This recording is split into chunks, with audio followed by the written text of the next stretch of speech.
ഒരു ദിവസം കാട്ടിൽ താമസിച്ചാൽ എങ്ങനെ ഉണ്ടാവുമെന്ന് അറിയാൻ വേണ്ടിയിട്ടാണ് നമ്മൾ ഇവിടേക്ക് വന്നത്. നമ്മുടെ സ്വന്തം പാലക്കാട് നീലഗിരി ഹിൽസിൻ്റെയും ആനമലൈ ഹിൽസിൻ്റെയും ഇടയിലുള്ള ഒരു ടൈഗർ റിസർവ് ഫോറസ്റ്റ് ആണ് പറമ്പിക്കുളം ടൈഗർ റിസർവ്. ഇവിടെ ഞങ്ങൾ എടുത്തത് ടെൻഡർ നീഷാണ്. ടെൻഡർ നീഷ് അല്ലാതെ പലതരം സ്റ്റേ ഓപ്ഷൻസ് ഇവിടെ അവൈലബിൾ ആണ്. അതൊക്കെ ഞാൻ ഡിസ്ക്രിപ്ഷനിൽ കൊടുക്കാം. പക്ഷേ ഇവരുള്ളവർ തന്നെ പറയുന്നത് ടെൻഡർ നീഷാണ് ഇവിടുത്തെ ഏറ്റവും ബെസ്റ്റ് സ്റ്റേ ഓപ്ഷൻ തന്നെയാണ് കേട്ടോ. വളരെ തുച്ഛമായ കാശിൽ 3 നേരത്തെ ഫുഡും നല്ല ഫ്രണ്ട്ലി ആയിട്ടുള്ള സ്റ്റാഫുമാണ് ഇവിടെ നമുക്ക് പ്രൊവൈഡ് ചെയ്യുന്നത്. പിന്നെ സ്റ്റേനെ കുറിച്ച് പറയാതിരിക്കാൻ വയ്യ, നല്ല ഹൈജീൻ ആയിരുന്നു. ബാക്കിയുള്ള ഗവൺമെൻറ് അക്കോമഡേഷൻസ് പോലെയല്ല. പിന്നെ ഈ റിസർവിൻ്റെ ഉള്ളിൽ തന്നെ ഒരു കൂട്ടം ട്രൈബ്സ് താമസിക്കുന്നുണ്ട്. ആ ട്രൈബ്സിലെ ആൾക്കാർ തന്നെയാണ് ഇവിടുത്തെ സ്റ്റാഫും.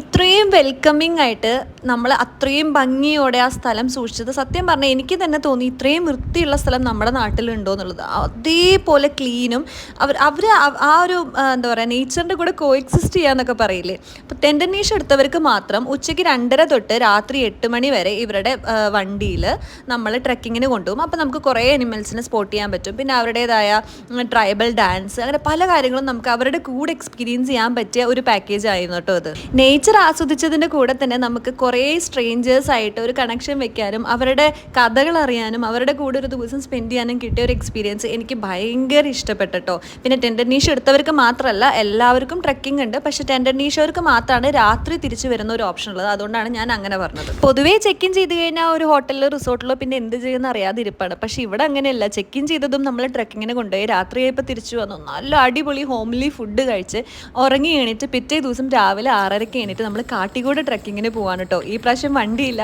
പക്ഷേ ഇതൊരു ഭയങ്കര എക്സ്പീരിയൻസ് ആയിരുന്നു. കാട്ടിൻ്റെ നടുവിൽ മൃഗങ്ങളുടെ ശബ്ദത്തിൽ പ്രായഭേദമില്ലാതെ എല്ലാവരും കൂടെ ഒരുമിച്ച് നല്ലൊരു അടിപൊളി എക്സ്പീരിയൻസ് ആണ്. അവരെ പോലെ ആ നാടിനെ നമുക്കും സ്നേഹിച്ചുകൊണ്ട് ഇവിടെ വിസിറ്റ് ചെയ്യാന്ന് പറഞ്ഞുകൊണ്ട് ഇറ്റ്സ് ബൈ ഫ്രം കരീസ്മ.